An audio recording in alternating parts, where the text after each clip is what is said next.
আমাদের যে ব্রেনটা, এটা কি কোনো কোম্পানি বানাইছে না আল্লাহ বানাইছে? আচ্ছা, যে যে জিনিসটা বানায় তার কাছে ওই জিনিসটার চাবি থাকে না? তাইলে ব্রেনটা চাবি দিয়া যদি আমরা ভালো করতে চাই, কার সাথে কানেকশন করতে হবে? আচ্ছা, আল্লাহর সাথে চিঠি লেখার একটা বুদ্ধি আছে। যে ভাই কি করেন, চিঠি লিখবেন? হ্যাঁ, দৈনিক 5 বার একসাথে চিঠি লিখতে পারো, সেটা হচ্ছে নামাজ। কি বলো?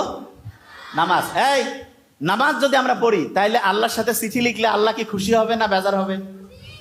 খুশি হবে। আচ্ছা, ছোটবেলায় ধরো যে তোমার আব্বা আম্মা তোমাকে আদর করে, বড় হইলেও করে, ঠিক না? তোমার আব্বা আম্মা তোমাকে যতটা আদর করে, আল্লাহ কিন্তু আমাদেরকে তার চেয়ে লক্ষ লক্ষ কোটি কোটি গুণ বেশি আদর করে। কিন্তু একটা শর্ত আছে, সেটা কি জানো? আচ্ছা, আমরা যারা এখানে একটু বড় আছি তাদের কাছ থেকে তোমরা শুনো, তাইলে বুঝতে পারবা। আচ্ছা, আমাদের ছেলে মেয়ে যদি আমাদেরকে জানিয়ে একটা কাজ করে, আমরা বড়রা কি খুশি হই নাকি কষ্ট পাই? খুশি। এবার চিন্তা করেন তো, আল্লাহকে জানিয়ে যদি আমি একটা কাজ করে, আল্লাহ খুশি হবে নাকি কষ্ট পাবে? আল্লাহ তো কষ্ট বলে কিছু নাই, খুশি নেই। কিন্তু আমি জাস্ট বুঝাচ্ছি, আল্লাহ তখন হচ্ছে বান্দার উপরে রহমতটা কি বাড়াবে না কমাবে? বাড়াবে। এবার আমাকে একটা জিনিস বলো, এই ছোট্ট যারা আছো, ব্রেইনের চাবি যদি আমি স্টার্ট করতে চাই, কার সাথে কানেকশন? আর আল্লাহর সাথে কানেকশনের জন্য 5 বার চিঠি লেখার যে নিয়ম, সেটার নাম কি?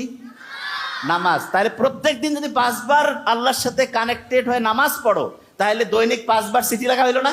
দৈনিক 5 বার কি হলো?